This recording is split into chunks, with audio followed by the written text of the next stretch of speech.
Hey, what's going on, guys? This is Jake with Fitness Insider, and today I got a good one for you.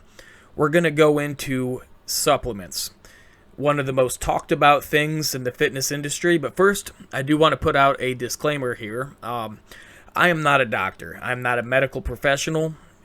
I am just talking about this. These are my opinions, my views. I am not encouraging anybody to do anything. Consult with your doctor before you even dive into the subject. So, carrying on, supplements are one of the most talked about and looked at things in the fitness industry. It is so widely used and really misunderstood with even the people taking these things, okay? So, I basically wanted to make a video going into this, and also, even further, I wanted to talk about my top 3 favorite and most essential supplements. And just to make it a little bit more clear, I am talking about over-the-counter legal supplements, guys. So, anyways, carrying on, let's get right into this thing. Alright, guys, taking my number 1 spot obviously goes to creatine, okay? Anybody that really knows anything in the fitness world will agree with me that creatine is the most widely tested and most widely proven supplement, over-the-counter supplement, anyways. It's just super effective, okay? And, there was a stigma on it when it first came out, and I think people were saying there was issues with kidney health and whatever. And while I would, if you have poor kidney function, I would say probably skip this one. But for most healthy individuals, I'm pretty sure creatine is usually handled pretty well, relatively safe. I personally have been on it for almost 5 years nonstop. I take little breaks here and there, but I get muscle endurance, I get size, I get strength. And the cool thing about the size that you get, a lot of people say it makes you look bloated and watery, but most of the water retention is inside the muscle, so it just makes you look bigger and more muscular. But a couple things I wanted to touch on with creatine, okay? There are 2 main types that I would stick to. We got creatine monohydrate and creatine hydrochloride. Now, monohydrate is the most widely tested one. It's the most tried and true. All the studies and meta-analysis, not all of them, but most of them are using monohydrate as the source. And it's what I personally choose above all others. But an honorable mention does go to creatine hydrochloride. Now, that one to me is right up there. I've personally used both, and I think they both are very similar. The effect to me is very similar. The one good thing about hydrochloride is that it's apparently more bioavailable, meaning that you can take less to get the same desired effect.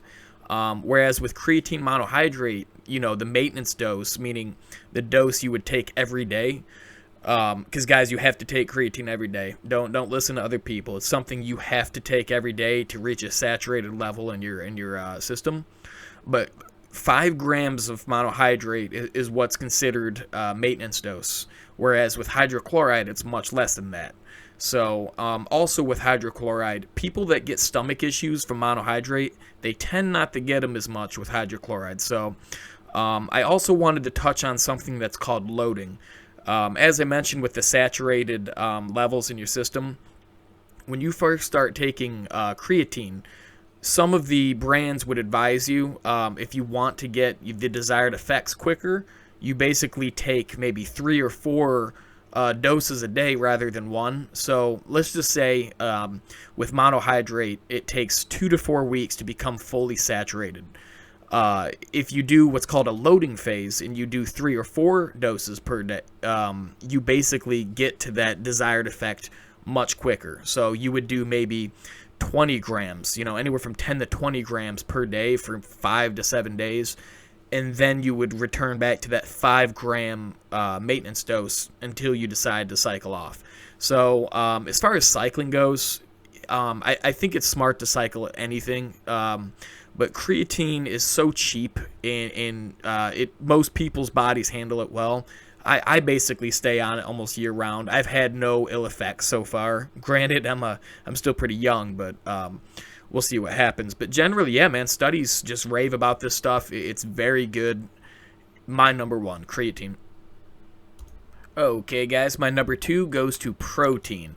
And I will narrow this down and say whey protein. They have some other forms and whatever, but as far as the fitness world, bodybuilding, whey protein is going to be a staple of everybody, okay? So the reason I say this is because whey protein absorbs insanely fast in the body, and it's such an excellent form of protein. It's really a solid go-to, especially when you're kind of under a time crunch and you don't have time to eat a full meal. So I just want to say something, okay? So even Rich Piana preaches this, or he did preach this, which was meals will always be better than any supplement as far as on the nutritional side. So diet is 80% of your gains. I've heard that before, and in my experience, it tends to be very true. So when you get done working out, it is so important to stay on your meals and not just skip it because you're busy, which is why I put whey protein as a number 2. All right, if you got yourself a good whey isolate, it takes 5-10 minutes to make yourself a quick shake. You get 30-40 grams of high quality protein that helps your body start recovering and rebuilding even sooner. Okay, so protein is valuable to have at your side all the time. Now, as a bodybuilder, a lot of people will try to get maybe 1 gram of protein per pound of body weight. So 200-pound guy, that makes it pretty hard to get your protein requirements through eating meals alone. So again, whey protein, amazing to have on your side. My number 2. Okay, guys, and last but not least, a good quality multivitamin. Now, when it comes to this third spot, it's really kind of up in the air. I think most people in the industry would agree that when it comes to legal supplements,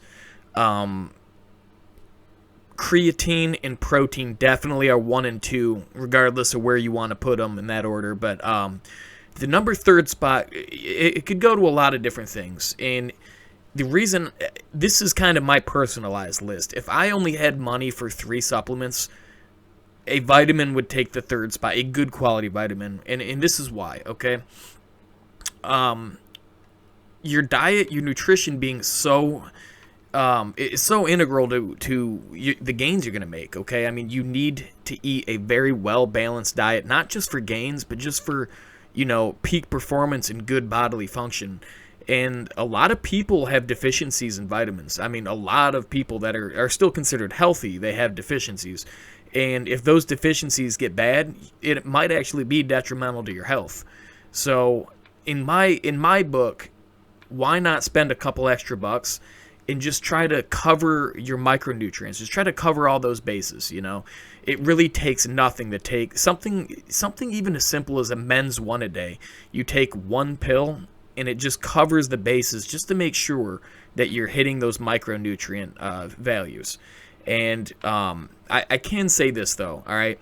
Something like Animal Pack is definitely at the top of the line for quality and whatnot.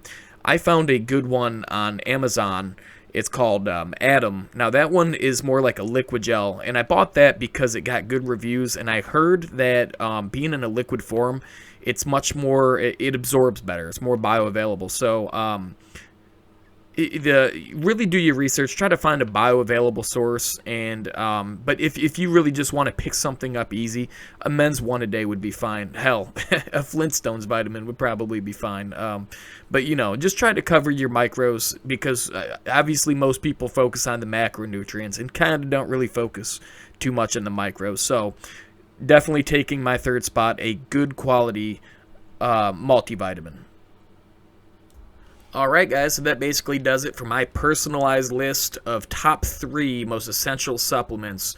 Now, again, that 3rd spot really could go to a few things. In fact, you really could make a top 5 or even top 10 list. I kept it top 3 for a couple reasons. I do want to make a couple points here. Alright, so if you're a beginner, I really do want to make a point, okay? So things that I wish somebody had told me, or at least something I would have taken seriously even if someone did tell me. Supplements are not the make or break it part of this.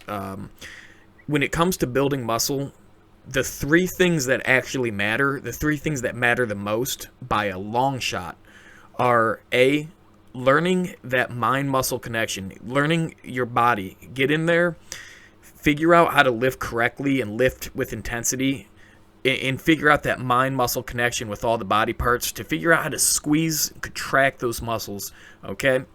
B, nutrition, nutrition, nutrition. Guys, I can't stress this enough. This is something that escaped me, man. I thought so much that working out and getting the supplements in was the most important thing, and I didn't make much progress at first.